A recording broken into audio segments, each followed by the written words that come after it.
Venant d'une famille de pêcheurs, j'ai toujours eu une grande attirance vers le nord. C'est une place dans laquelle j'entendais toujours des grandes histoires de poissons en abondance et de territoires sauvages et inhabités.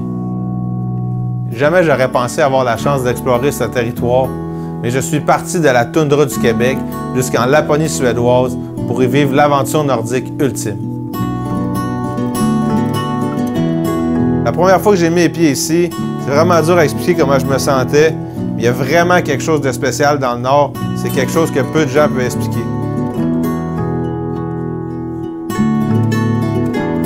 Il y a vraiment beaucoup de souvenirs qui me reviennent en tête quand je pense au Nord. C'est une place qui m'a fait rêver. C'est là que j'ai pris les plus gros poissons de ma vie. J'ai aussi navigué les plus belles rivières du Québec. Puis j'ai rencontré des gens complètement incroyables.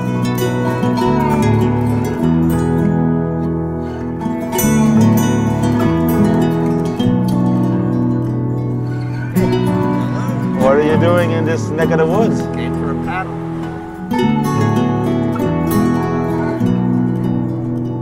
Ça fait déjà plusieurs années de ça, mais mon premier voyage, c'était avec Maude sur la rivière aux Feuilles. Puis je vais toujours m'en rappeler parce que c'est là que j'ai vu la plus grosse truite mouchetée de ma vie.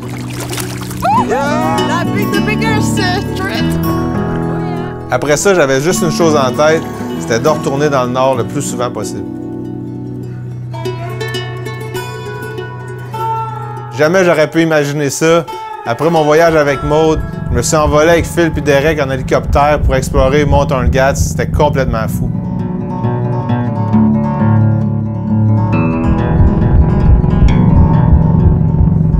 Je me sentais vraiment comme dans un film. On survolait les montagnes, on rentrait dans les fjords. On a même croisé un ours polaire avec son petit. Puis après ça, on atterrissait à des places complètement hallucinantes pour aller pêcher des gros chars.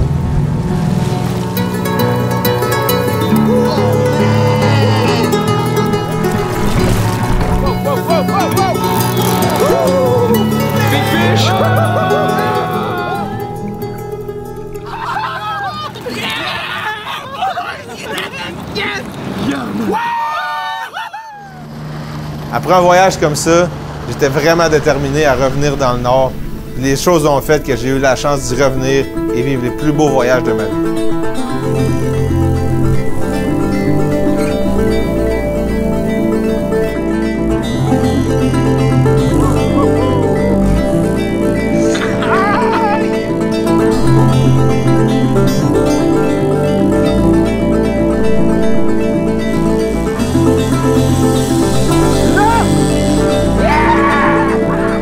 C'est ça qu'on vient chercher dans le Grand Nord, c'est des moments comme ça.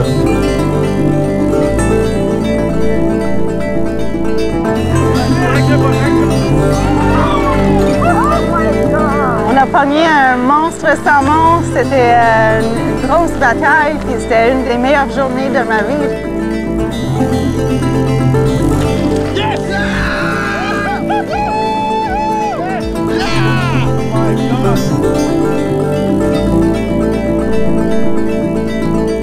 C'est sûr qu'après avoir parcouru des milliers de kilomètres en hydravion, en hélicoptère, en bateau, et pris des centaines de poissons, le monde peut s'imaginer que j'ai fait le tour du Grand Nord et c'est loin d'être le cas. L'opportunité s'est présentée encore, puis cette année, on est allé découvrir Inukchuk Lodge.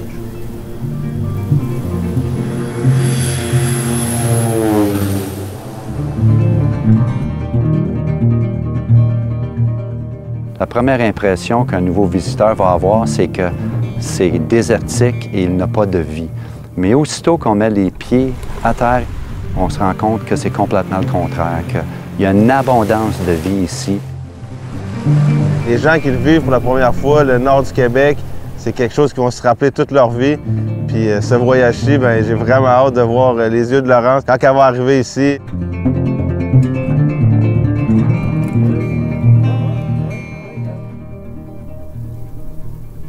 Il y a tellement de choses à découvrir, des îles, des rivières. On en a tellement à apprendre sur la faune, sur la flore qu'il y a ici. C'est merveilleux de voir à quel point l'étendue est grande, notre terrain de jeu il est énorme. Inukchuk Lodge est situé sur Black Point, à exactement 90 000 de la ville de Coudjouac. Et la seule pourvoirie au Québec qui est directement sur la baie d'Ungava. Quand on est arrivé au lodge, les guides sont venus nous voir pour nous parler de la présence des ours polaires. Ils nous ont dit qu'ils en avaient vu plusieurs depuis le début de la saison, puis aussi de rester sur nos gardes à toutes les fois qu'on sortait aller pêcher. Pour nous, c'est peu commun de se sentir en danger quand on pêche, surtout au Québec.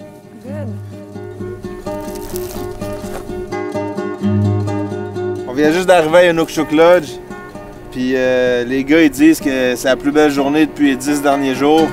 Ça veut dire qu'il faut vraiment en profiter, sortir sur l'eau le plus rapidement possible. Inukshuk Lodge, c'est un endroit idyllique pour la pêche au char. C'est reconnu pour être un endroit où il se capture des énormes poissons. C'est vrai qu'il y en a en grande quantité, mais quand tu arrives ici, tu vois la grande étendue d'eau. C'est tellement vaste, c'est tellement grand que tu dis « OK, mais où il se cache? À quel endroit il est? Il faut que tu le trouves quand même. »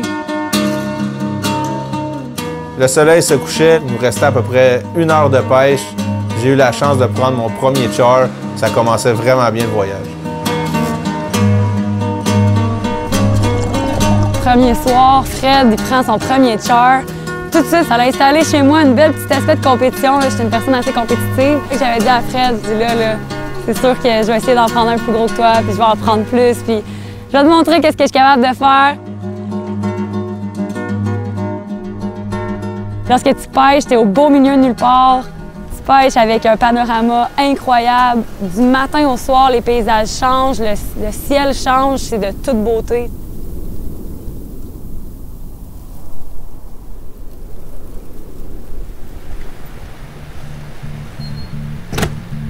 Avec les marées de 45 pieds, qui sont parmi les plus hautes au monde, c'est un réel défi d'essayer de trouver le poisson puis de suivre la migration. Puis pour moi, c'est ce qui m'attire ici. Le matin, les conditions étaient excellentes. Les guides nous ont dit qu'il faut se dépêcher, il faut y aller. On a embarqué dans les bateaux puis on s'est dirigé vers Pigeon Island.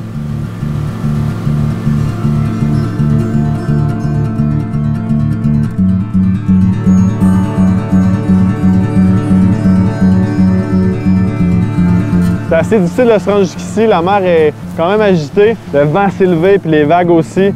Donc c'était assez extrême. Et là, une fois sur place, on est protégé par l'île. Donc ça se pêche assez bien.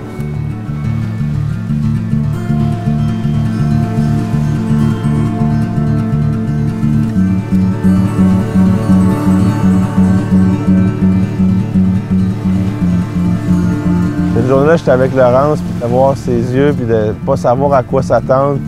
Ça n'a pas été long, en fait, qu'elle a pris son premier char.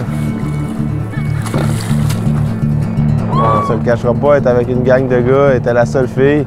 Je pense qu'elle avait envie de nous montrer qu'elle aussi était capable. Puis je suis super content de partager ça avec.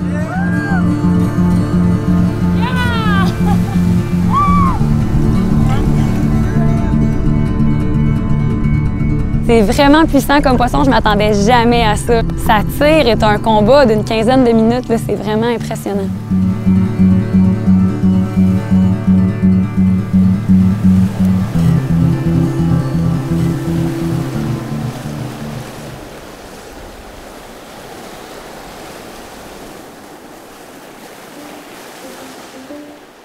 Puis encore là, je l'entends, elle fait genre, je suis comme... Tant mieux, tu sais, en fait, là, on pourrait pas avoir un meilleur scénario, là. Laurence, elle prend son deuxième char. Puis je pense que ça commençait à kicker un peu l'ego d'Alexis.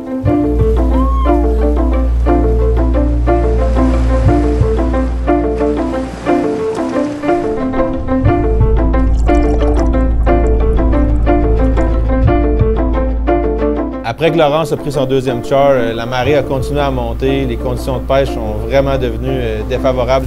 Puis là, les guides ils ont décidé de nous changer de place.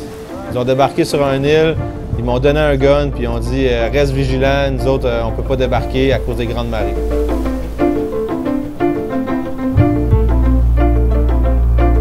Ça n'a pas été long. J'entends Alexis crier. Lui aussi, il venait de prendre son premier char. C'était un beau char, ça dérilait.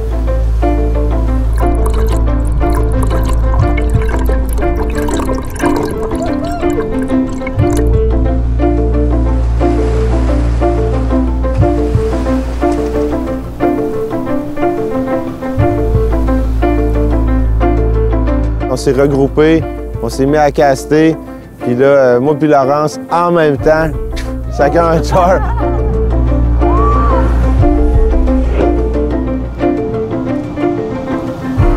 On avait 2 heures de bateau à faire, il fallait retourner au camp. Ça finissait vraiment bien la journée, mais on n'avait pas encore trouvé le gros char qu'on cherchait. Le dernier matin, on a mis le tout pour le tout. On est parti avec notre guide Simon en expédition, pas trop loin des camps. Par contre, c'est exactement là qu'il y avait des gros ours polaires. Il fallait rester vraiment vigilant.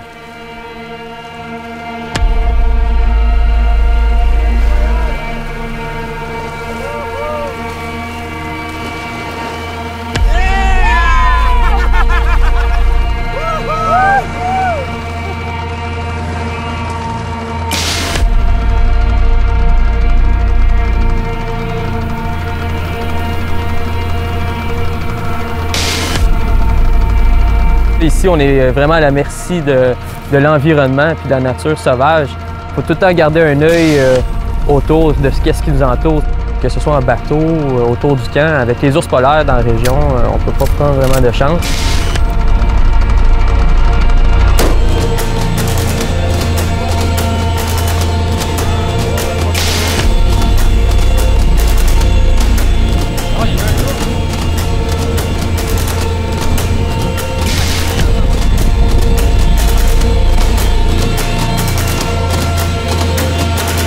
Simon il a tiré un coup de feu dans les airs. C'est un avertissement pour l'ours blanc qu'il a vu là, un ours polaire.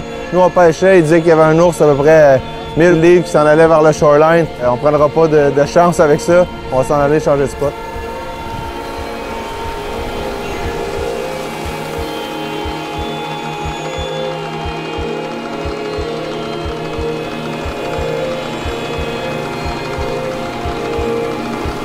Après notre rencontre avec l'ours polaire, on s'est dirigé de l'autre côté de la baie. C'est notre dernière opportunité. On a pêché vraiment fort. C'est là qu'un char a mordi sur la ligne d'Alexis.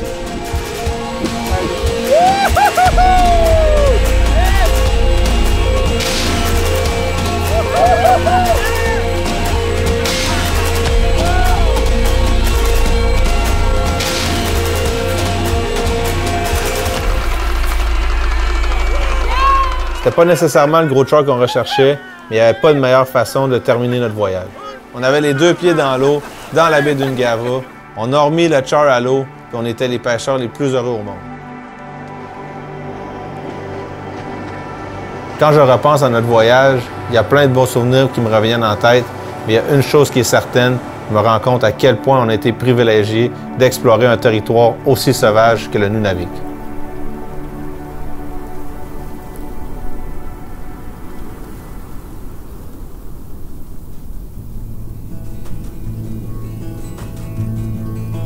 À travers les années, avec mon amour grandissant pour le Nord et son climat nordique, j'ai eu la chance d'explorer la Laponie suédoise. Après un aussi long voyage à traverser l'Atlantique, quand on arrive en Suède, on pourrait s'imaginer qu'on se sent complètement dépaysé. Mais pour moi, c'est totalement le contraire. Quand j'arrive ici, je me sens comme chez nous. Ce que je vois ici, ça me donne vraiment un sentiment de déjà-vu. J'ai vraiment l'impression qu'il y a beaucoup de similarités entre le nord de la Suède et le nord du Québec. Il y a une chose qui est certaine, c'est que c'est vraiment pas facile de prendre un saumon baltique. Et après que j'ai eu la chance de prendre mon premier, ça en est suivi juste des beaux moments.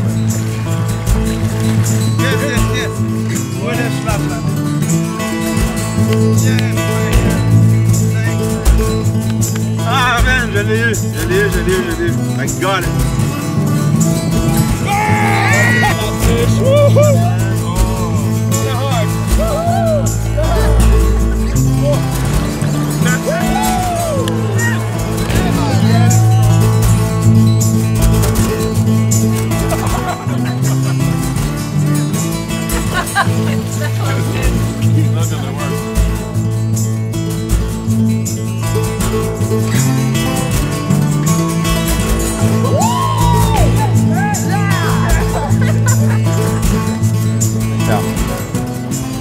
Tämä on kyllä sekin on meidän omassa ekstremmässä.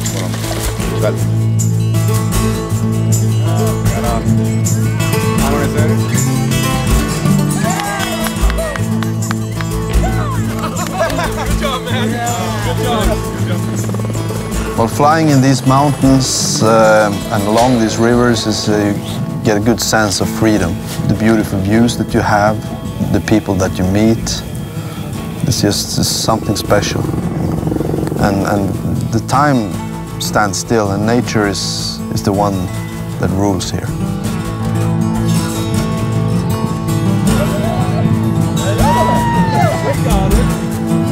C'est tellement agréable de voir le sourire en face d'Émilie après qu'elle ait pris sa truite à un endroit où on est allé en équipe. C'est un beau travail d'équipe. Après avoir capturé des poissons que j'avais jamais capturés auparavant, passé des moments inoubliables avec mes nouveaux amis suédois, cette année, c'était le temps pour une nouvelle aventure et Håkan nous avait préparé quelque chose d'extraordinaire. On allait partir encore plus au nord, explorer Kiruna.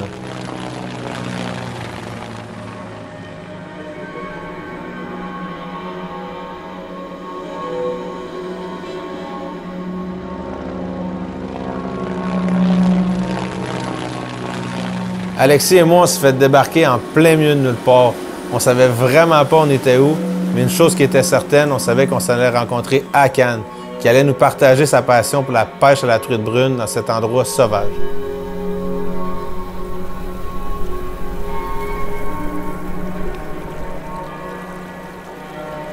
This area where we're at the moment is called Rautas. It's one of my favorite spots up in northern Sweden. Fishing for trout. I've fished it for many years, but it still has a lot of surprises for me. Dès qu'on est arrivé, on a immédiatement réalisé qu'on était vraiment en de bonnes mains. On a parlé à Håkan puis il nous a expliqué que ça faisait plus de 10 ans qu'il explorait ce vaste territoire. On a vite monté notre matériel, puis on s'est dirigé avec Håkan à bord d'un petit canot. On a traversé la baie au complet, puis il nous a déposé juste sur une pointe, et qu'il nous disait que ça allait être vraiment favorable pour prendre notre première truite brune.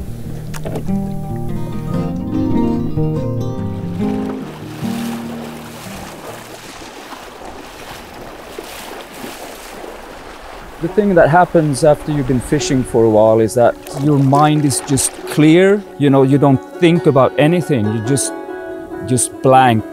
You just do what you're doing. And you keep on doing it.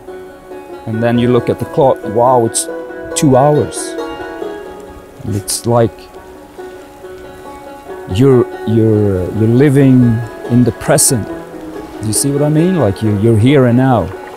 And nothing else tends to exist.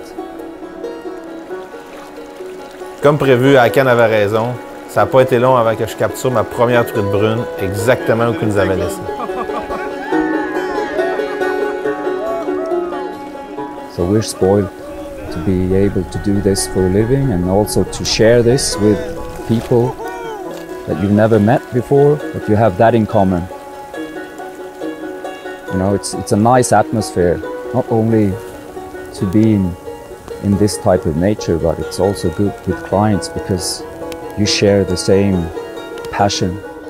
On s'est arrêté pour prendre un petit café, puis Håkan voulait qu'on parte explorer beaucoup plus haut dans la rivière.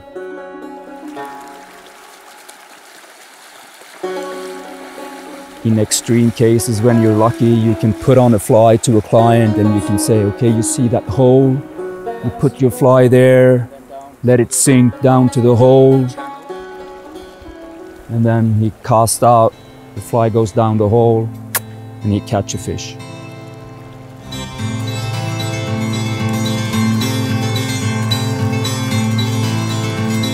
Yeah, again, look at this! Yeah!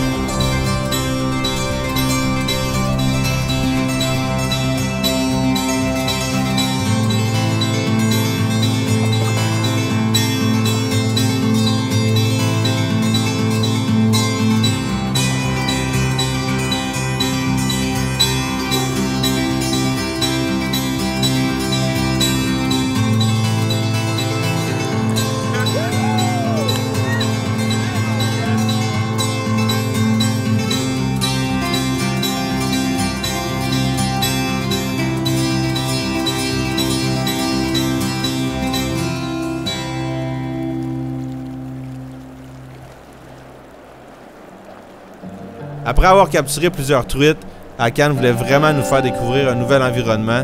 C'est là que l'hélicoptère est venu nous chercher pour aller rencontrer Dan et son fils. Puis là, on allait faire une expédition en rafting sur la rivière Thorney.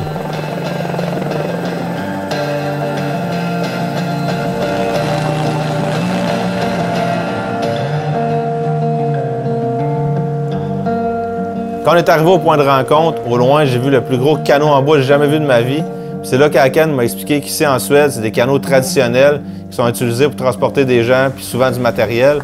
Puis cette fois-ci, il était utilisé pour transporter les rafts qui allaient nous amener en bas de la rivière Thorney.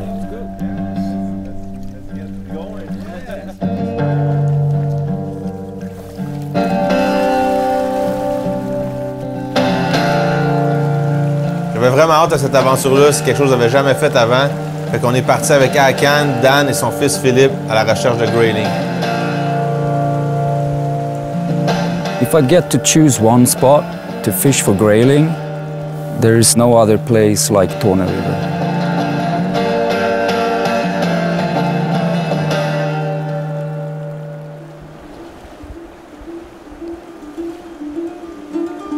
It's a place where I feel really comfortable because I know the chances of actually hooking into a big fish, like a big grayling, is quite high. And not only hook up to one fish, we catch 8, 10, 15, 20.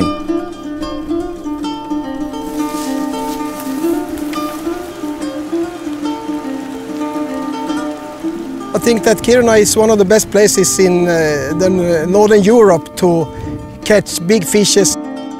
The Thorney River means very much to me and my family because we have been in 7 generations.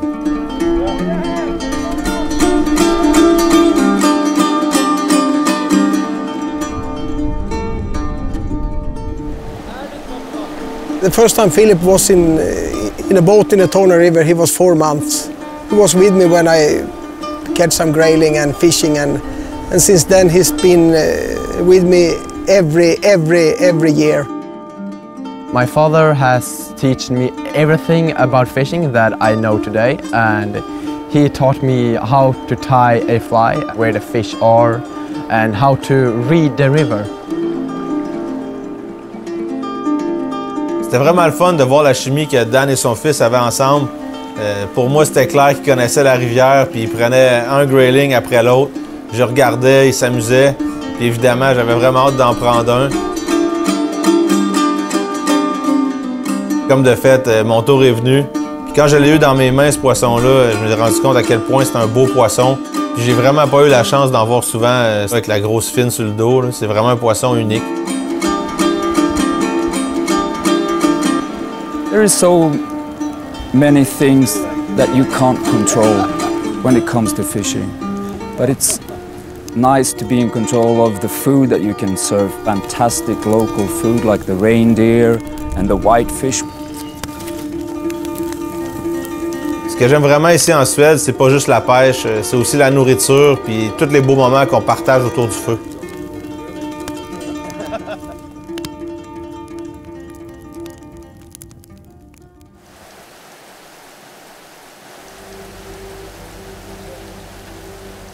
Ce matin-là, il pleuvait. On a eu la chance, moi et Dan, d'échanger un peu plus.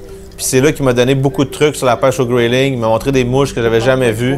Puis je me suis rendu compte à ce moment-là que c'est vraiment un passionné.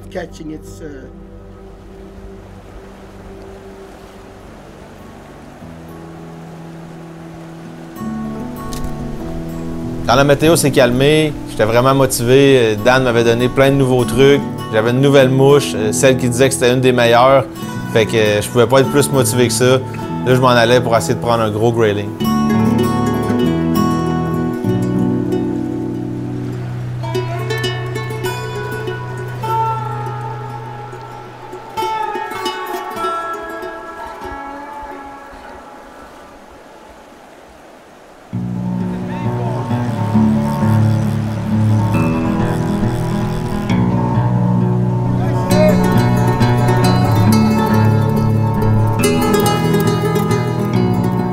Ce qui est vraiment le fun dans la rivière Thorney, c'est qu'il n'y a pas juste du grayling, il y a aussi des grosses truites brunes.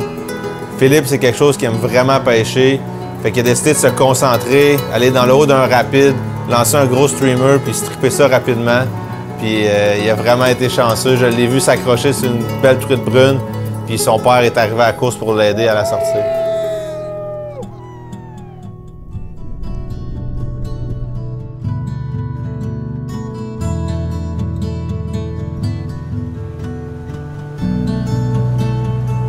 Après avoir passé plusieurs jours à explorer Kiruna avec Håkan, c'était maintenant à mon tour de partager ma passion pour le nord de la Suède avec des amis québécois qui s'en venaient à ma rencontre.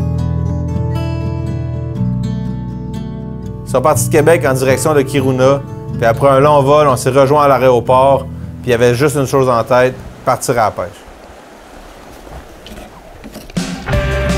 Ma mission était assez simple, c'était de tout faire pour qu'eux aussi aient la chance de combattre leur premier saumon baltique à vie.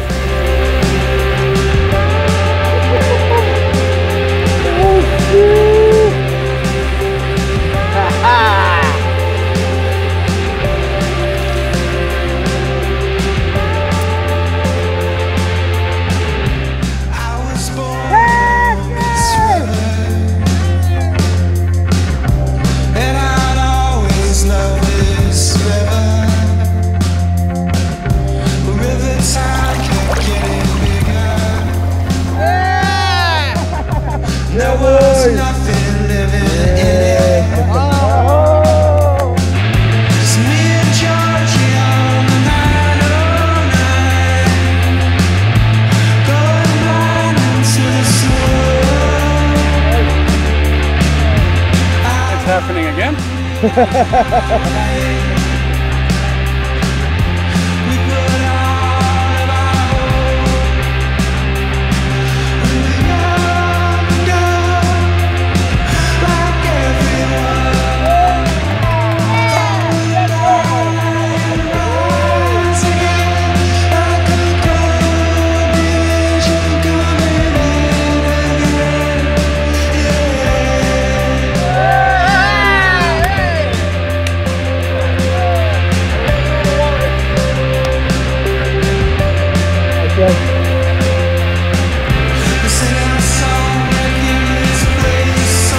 Comment ça se passe, moi? Dis-moi. Attends, ça va très bien.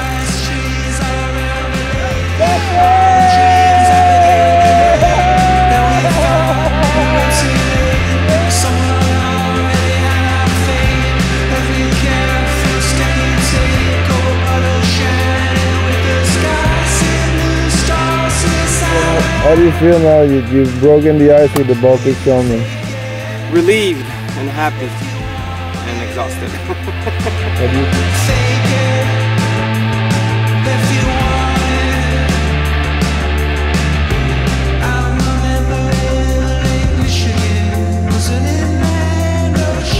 C'est différent de tout ce que je m'attendais. C'est beau, c'est grand, c'est majestueux.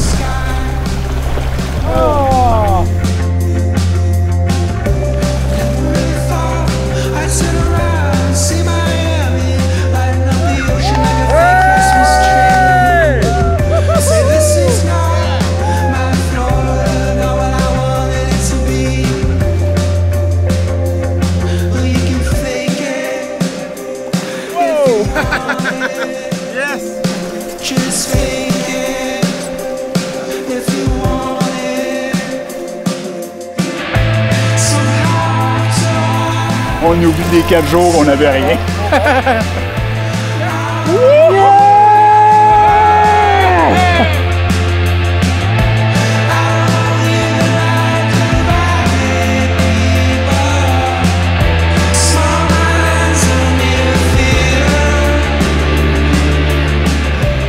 Qu'est-ce qui est arrivé cette semaine? Ah, c'est vraiment une belle semaine. Ça couronne la semaine, c'est merveilleux. C'est donc... C'est pour ça qu'on fait ces voyages-là, qu'on travaille fort toute la semaine pour capturer ces belles bêtes-là qu'on va relâcher pour faire le plaisir d'un autre ou d'une autre. Merci Fred.